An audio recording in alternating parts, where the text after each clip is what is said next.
Vernon's behavior in last month's incident was certainly unprofessional enough that our company was justified in firing him. But several high-ranking employees whose behavior in the incident was just as unprofessional haven't been fired and are treated as employees in good standing. So for the sake of consistency, the company must give Vernon his job back. So our conclusion is that last sentence. Right. And so what is this first sentence saying?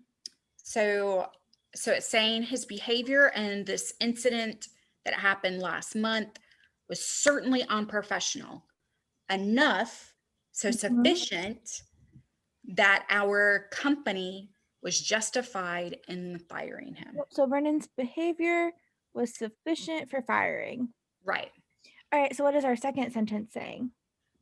So this is like, it's kind of like it gives you a little paradox of, but these higher ranking employees who had behavior in the incident, so similar behavior that were unprofessional, have not been fired and are treated as employees in good standing. Yeah, so there's no conditional statement there. Like that's just saying like, No. hey, we have these other people that did Right. other So things and they are still here. So right. So it's kind of like, to me, I start thinking paradox of, okay, you have this and then you have this, and then your conclusion is we must give his job back. Now we got to figure out why. Why, like, but should they give him his job back?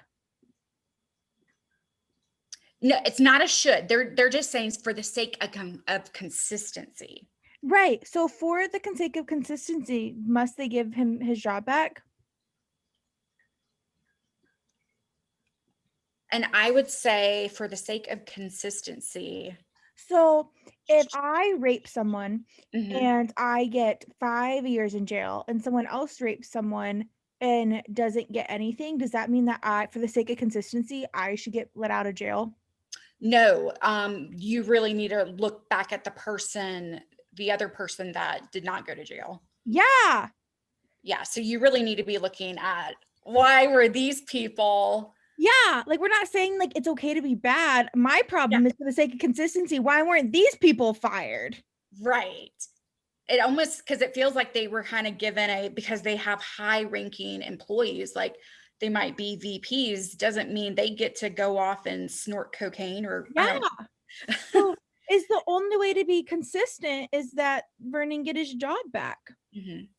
No. So, okay, so let's go ahead and walk me through all of these answer choices. Okay, so our question is what accurately describes the flaw? So we are dealing with a flaw here.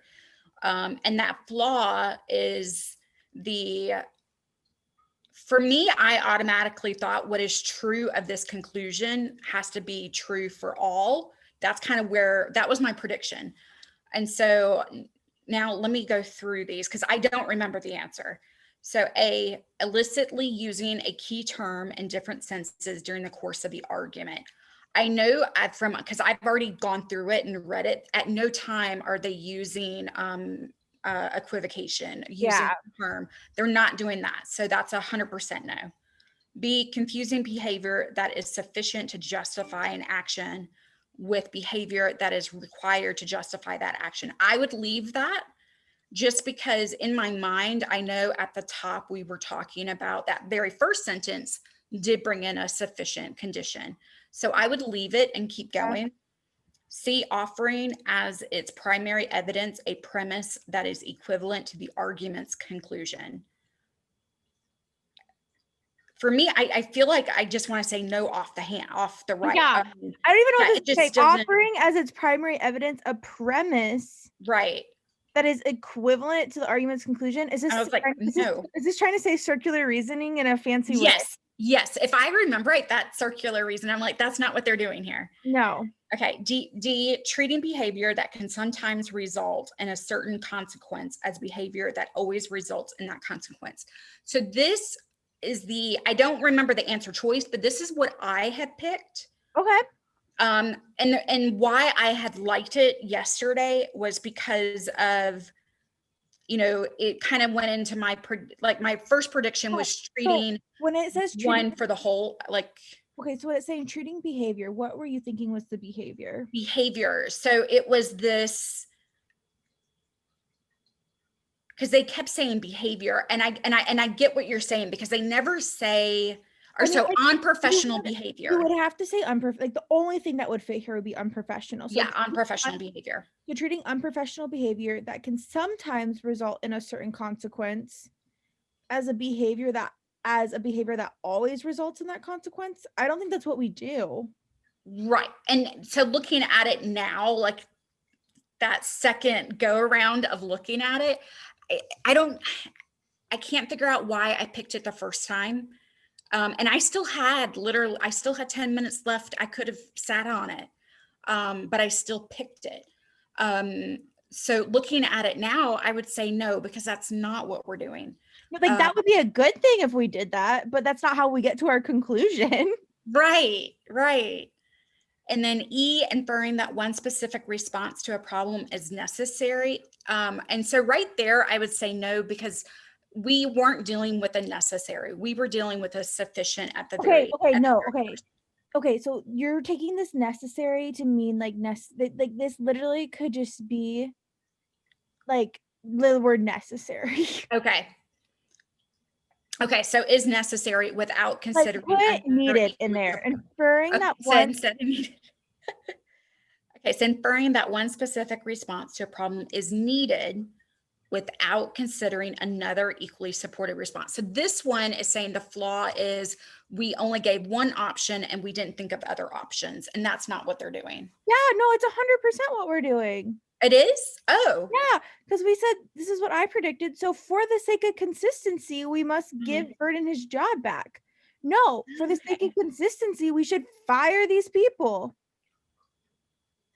Okay, so why not? All right, so go back to B, the one that I left open. Okay, so confusing a behavior. So that behavior being unprofessional behavior that is sufficient enough to justify. okay, sorry. So it's confusing behavior that is sufficient to justify an action. So are we confusing a behavior that is sufficient? So are we confusing unprofessional behavior with a behavior that is required to justify that action? Do we ever give something that requires ever? No, they don't. They never tell us what is required to keep your job or what is required to like what like when it is required for you to get fired. Yeah, they don't give us that information. And are like in like this, all we have is a conditional in this first part, and like I just diagrammed it up there in case. Like honestly, we don't need it. Like our conclusion is not conditional. Gotcha. And I don't know why I honed in on that way so much. I honed in on that. I feel like you went in thinking E was wrong before you read it, to be honest. Yes. And I knew that